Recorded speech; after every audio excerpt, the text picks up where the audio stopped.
Hello, my dear students. This is the last question of P block element, and after this question, P block element is over. So I'm very thankful to you for your cooperation during in this type of situation. Let us discuss the uses of noble gases one by one. See, first one, the uses of helium. Helium is a non-inflammable light gas. So it is useful in filling balloons for meteorological observations.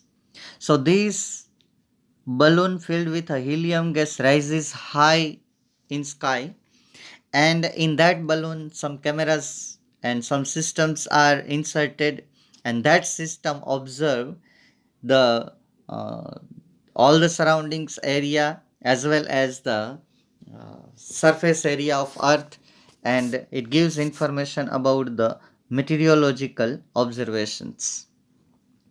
Is there anything present in air or in earth crust? Another use of helium is this gas is used as a cooling agent in nuclear reactor.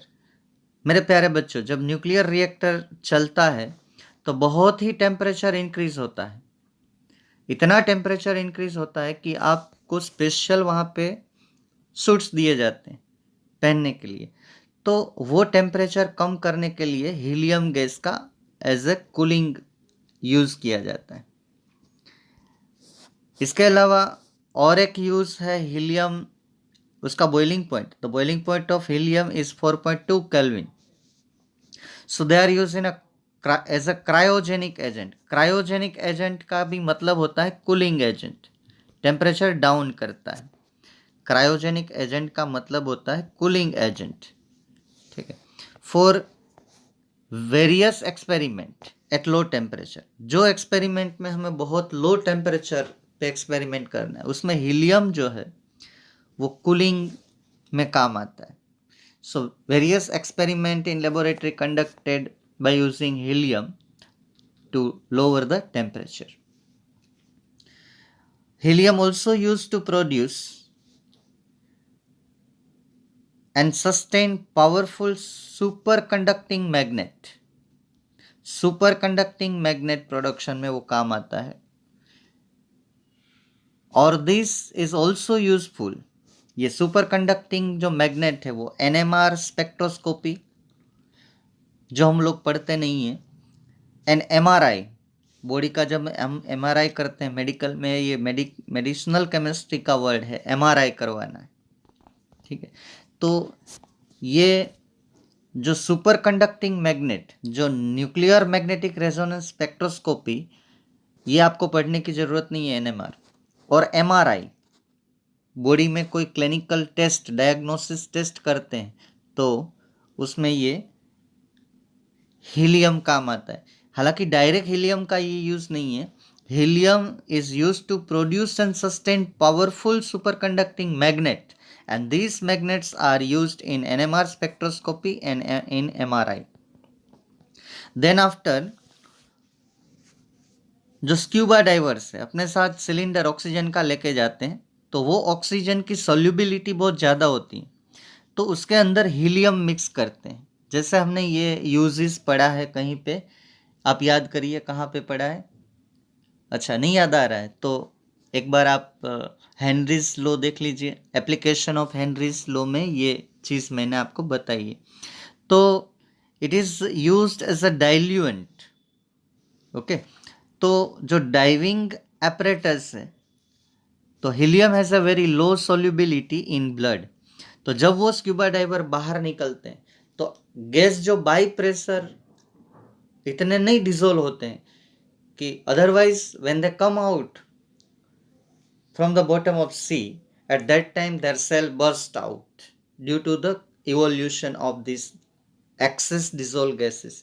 तो यहाँ पे helium जो है वो diluent, मतलब कि oxygen को dilute करता है, तो ये प्रॉब्लम नहीं होता है. वरना जो है मसल्स फूल जाते हैं अंदर, ऐसा प्रॉब्लम होता रहता है. तो ये सब है हीलियम के यूजेस. आइए अब देखते हैं नियॉन. सब ये सब जो है गैसेस, आप लोग डेकोरेशन लाइटिंग में देखते हैं, कोई शॉप के ऊपर जो बोर्ड होते हैं कलर कलर के, तो इसमें जो है helium gases, neon gases, argon gases field होते हैं।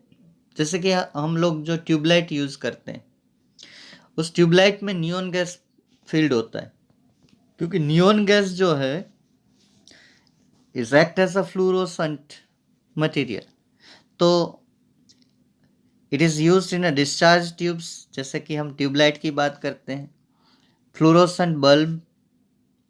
तो जहाँ पे एडवर्टाइजिंग डिस्प्ले होता है, जो मेट्रोपॉलिटन सिटी में हम देखते हैं एडवर्टाइजिंग डिस्प्ले, कलर कलर का डिस्प्ले आता है, एडवर्टाइजमेंट आती है, तो उसके लिए नियोन का यूज़ किया जाता है। Neon bulbs are available in market. They are used in botanical gardens and greenhouses. Decoration के लिए बोटनिकल गार्डन में यूज करते हैं। ये जो नियोन की लाइट है वो ग्रीन हाउस में भी यूज होती है। ग्रीन हाउस क्या है वो आपको पता है। चलिए अब आर्गोन की तरफ चलते हैं। Argon mainly use to provide inert atmosphere, जहाँ पे भी एटमॉस्फेयर हमें इनर्ट चाहिए, ओके, तो argon is use to provide inert atmosphere. और एक दूसरा भी गैस है जो इनर्ट प्रोवाइड करता है, नाइट्रोजन। लेकिन कहीं पे जो नाइट्रोजन का यूज़ फिजिबल नहीं है, फ्लेक्सिबल नहीं है, तो वहीं पे हमको आर्गोन यूज़ करना है। बहुत ही सेंसिटिव एक्सपेरिमेंट, इनर्ट एटमॉस्फेयर अगर हमें बनाना है तो आर्गोन का यूज़ करना पड़ेगा। इन हाई टेम्परेचर, अगर कोई एक्सपेरिमेंट हाई टेम्परेचर पे है तो नाइट्रोजन जो है वो रिएक्ट करेगा एयर के साथ और नाइट्रोजन ऑक्साइड बना देगा, तो उस टाइम पे हमें आर्गोन का यूज़ करना है। जनरली ये आर्गोन जो है मेटलर्जिकल प्रोसेस में यूज़ होता है। आर्क वेल्डिंग, मेटल और एलॉय, जैसे आप गैस वेल्डिंग देखते हो, ठीक है। और argon is also used in a filling electrical bulbs. Electrical bulb में ये फिल करते हैं तो वो लाइटिंग ज़्यादा आती है, ठीक है, जैसे हम नियॉन ट्यूबलाइट में यूज़ करते हैं ऐसे। Argon is also useful in laboratory for handling the substances that are air sensitive. जो सब्सटेंस एयर के साथ एक्सप्लोड हो जाते हैं, ठीक है, सब्सटेंस एयर के साथ एक्सप्लोड हो जाते हैं और they are very sensitive towards air, कोई रिएक्शन दे देते हैं, तो उसको इनर्ट बनाने के लिए लेबोरेटरी में हम आर्गोन का यूज़ करते हैं with those substances which are air sensitive. तो वहाँ एक्सपेरिमेंट पॉसिबल नहीं है, तो पहले उसको वो सेंसिटिविटी मिटानी होगी, तो उसके लिए हम आर्गोन का यूज़ करते हैं। चलिए last two, xenon and krypton, वो भी लाइट बल्ब में यूज़ होते हैं फॉर स्पेशल पर्पसेस। मैंने पहले भी बोला है, डेकोरेशन है, लाइटिंग है, वो सब में जेनॉन और क्रिप्टॉन फिल किए जाते हैं। वो फ्लोरोसेंट, वो इतनी अच्छी लाइट देते हैं कि देखने वाले को थोड़ा डिलाइटफुल लगता है। Okay, here my friends, I am very thankful to you that in this type of situation we already completed the p block element.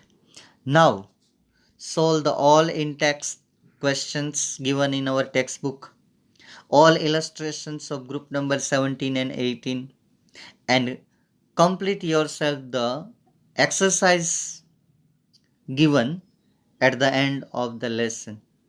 Okay, thank you my friends, thank you very much.